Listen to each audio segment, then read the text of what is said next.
बिस्मिल्लाहिर्रहमानिर्रहीम। अस्सलामुअलैकुम। आपका बहुत ज़्यादा शुक्रिया मुझे सब्सक्राइब करने का, और जिन लोगों ने सब्सक्राइब नहीं किया उनसे रिक्वेस्ट है कि मुझे सब्सक्राइब कर लें। आज मैं आपके लिए लेके आया हूँ 2 मरले का घर है जिसमें 4 कमरे, 2 बाथरूम हैं और बहुत ही प्यारा और इटालियन स्टाइल में बना हुआ है। वीवीआईपी घर है। ये बाहर किचन है, किचन के अंदर रेस्टोरेंट भी लगा हुआ है और उसके बाद आप आ जाएँ कमरे के साथ ही अटैच वाशरूम है।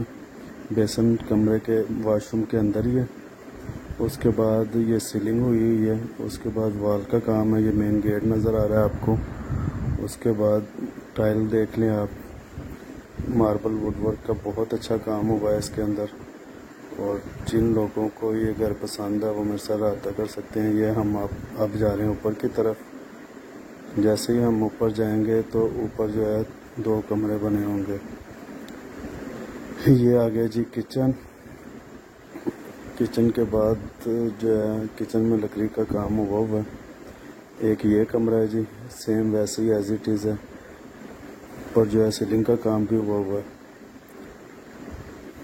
ऐसे ही जो है टाइल पत्थर का भी काम हुआ है। बहुत प्यारा घर बना हुआ है। ये वाशरूम है, अटैच वाशरूम है। उसके बाद जी ये दूसरा कमरा आ जाता है। ये ऊपर सीढ़ियाँ जा रही हैं। ये दूसरा कमरा है और सीलिंग का काम भी हुआ है। बहुत अच्छा घर बना हुआ है। अगर किसी भाई को भी पसंद है तो मेरे साथ रब्ता कर सकता है, या कमेंट्स में मैसेज कर सकता है। मैं उसे घर दिखा सकता हूँ। और बहुत ही मुनासिब कीमत में है, 65 लाख में है। इसकी कमी पेशी